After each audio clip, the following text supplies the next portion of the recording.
pourquoi? Eh bien, parce que le thème que j'ai choisi est un thème crucial.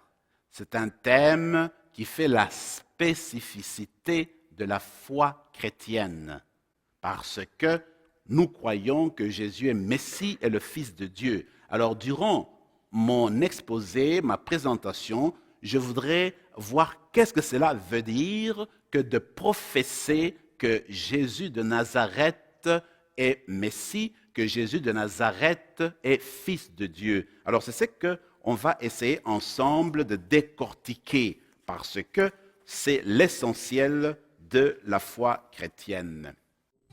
De par notre baptême, nous sommes tous appelés à proclamer à temps et à contre-temps que Jésus est Christ et Seigneur. C'est pourquoi Foi et Télévision chrétienne vous invite à faire parvenir votre don à l'adresse indiquée à l'écran.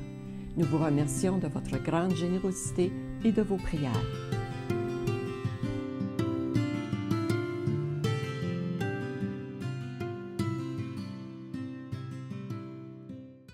Alors, en fait, la profession de foi de Pierre.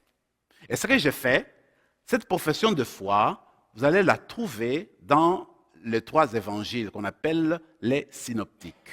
Et moi, j'ai choisi Matthieu, parce que j'ai trouvé la version de Matthieu plus explicite et elle répondait plus ou moins à mes attentes telles que je voyais développer ce thème. Mais avant d'arriver vraiment au thème, il faut voir le contexte. Mais maintenant, le contexte peut être large. Moi, je ne vais pas aller trop large. Je vais aller au contexte immédiat, c'est-à-dire voir quels sont les extraits ou les récits qui entourent cette profession de foi de Pierre. Tu es Seigneur, tu es Messie, le Fils de Dieu, le Fils du Dieu vivant.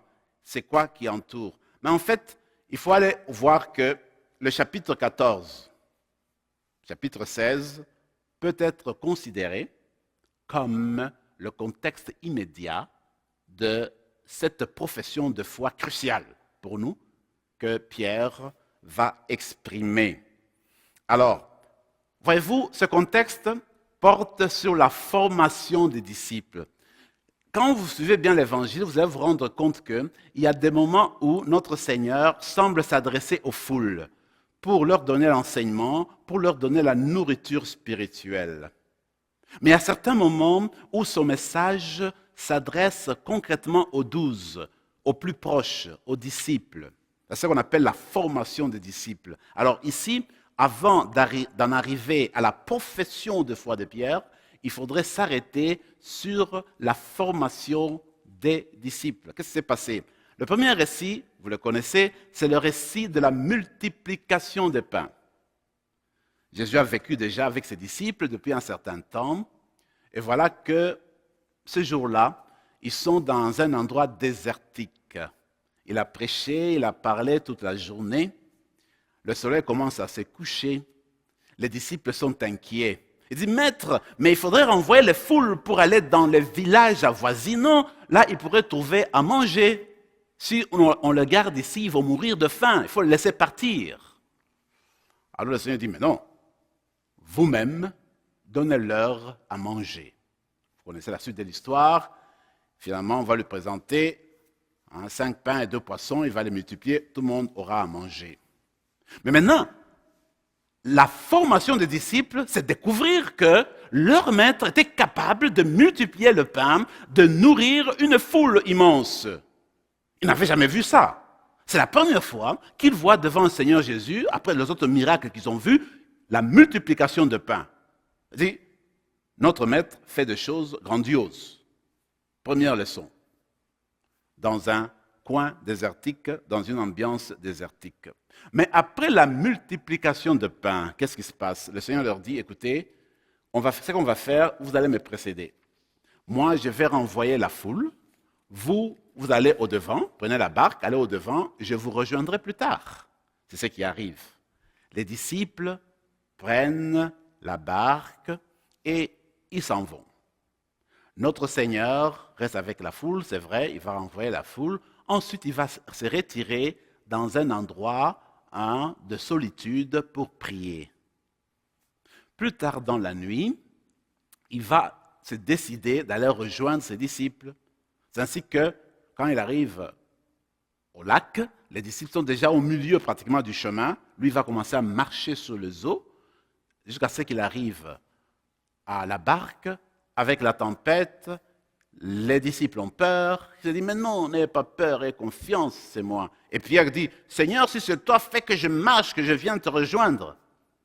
Voyez-vous, Pierre. Et Pierre essaie de le faire. Mais à un moment donné, le vent souffle encore davantage. Pierre a peur et il commence à s'enfoncer. Il dit, Seigneur, sauve-moi. Et le texte dit, le Seigneur étendit la main et il sauva Pierre. Alors, ils arrivent dans la barque. Dès que Jésus met ses pieds dans la barque, la tempête se calme. Tout redevient normal. Alors, à ce moment-là, voyez-vous, les apôtres viennent d'apprendre que leur maître peut donner des directives aux forces naturelles. Dans la barque, dit le texte, ils se prosternèrent. Mais ça, c'est important. Ils se prosternèrent, c'est pour dire qu'ils ont reconnu la dimension divine dans leur maître. Parce qu'ils se prosternèrent, dit le texte. On ne se prosterne que devant Dieu. Ça, c'est important parce que ce n'est pas encore devant la profession de la foi. On n'est pas encore arrivé à la profession de foi. On est en arrière. Alors, pour dire que notre Seigneur a utilisé des moyens, a donné des exemples, a donné des situations, a créé des situations pour permettre à ses disciples de reconnaître sa divinité. Voyez-vous, quand le Seigneur nous veut, il ne invente rien, il ne fait pas tomber de choses de nu. Il nous prépare toujours à aller à sa rencontre. Et quand il veut nous donner un message, c'est toujours avec tout ce qui le concerne, tout ce qui le prépare, qui le conduit à venir pour notre conversion. Donc ce n'est jamais quelque chose qui part de zéro. Voyez-vous, deuxième leçon, les disciples apprennent que leur maître peut commander même les forces de la nature. Donc il est puissant. Voyez-vous, une autre leçon, avant de passer à deuxième point, l'autre leçon c'est que quand se passe la deuxième multiplication de pain dont on parle un peu dans l'Évangile, toujours est-il qu'à un moment donné, Jésus est dans la barque avec ses disciples. Les disciples commencent à discuter entre eux parce qu'ils avaient oublié d'apporter de quoi manger. Ils avaient oublié de pain, d'apporter du pain. Alors le Seigneur dit, mais vous n'avez rien compris. Pourquoi ils n'ont rien compris? Parce que le Seigneur a fait 2 fois la multiplication de pain. Mais s'il en manque, mais il faut compter sur lui, il peut en faire. Mais ils n'ont rien compris. Voyez-vous, ça c'est la foi. Ça c'est savoir s'ouvrir et accueillir le message du Seigneur et ce qu'il veut nous dire à travers ses miracles, à travers ses gestes, à travers sa parole puissante. Alors, deuxième leçon, dernière, je veux dire, des apôtres, c'est qu'il faut qu'ils aient confiance dans le Seigneur et ne pas se préoccuper des choses. Voyez-vous, nous parlons de la foi, et moi je me dis, cette année c'est l'année de la foi, et durant cette année de la foi, l'ancien évêque de Rome a pensé se retirer à cause de son âge. Moi, je pense qu'il a posé un geste de foi durant l'année de la foi. Personne ne s'attendait à ce geste-là, probablement pas lui non plus, quand il a promulgué cette année. Et voilà que, dans cette année de la foi, on a un nouvel évêque qui est venu, de loin, dit-il. En fait, nous, ce n'est pas tellement de loin, parce que c'est de l'Argentine. Et voilà, il prend le nom de François. Et François, voyez-vous, c'est celui qui vivait selon la providence.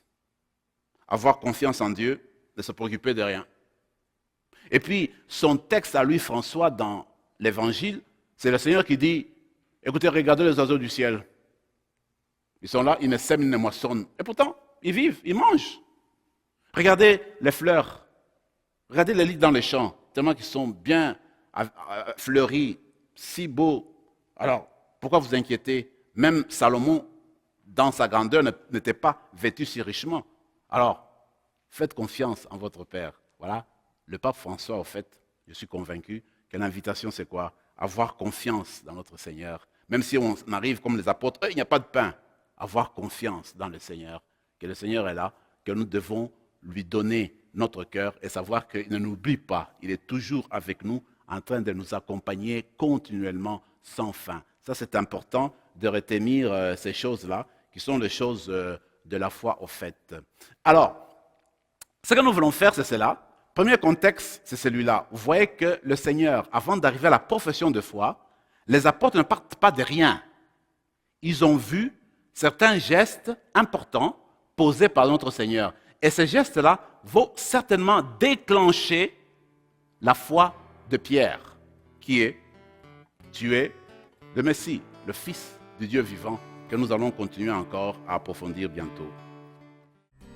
Cette émission a été rendue possible grâce aux partenaires et amis de Foi et Télévision chrétienne. Mais nous avons aussi besoin de vous. C'est pourquoi nous vous demandons de faire parvenir votre don à Foi et Télévision chrétienne à l'adresse indiquée à l'écran.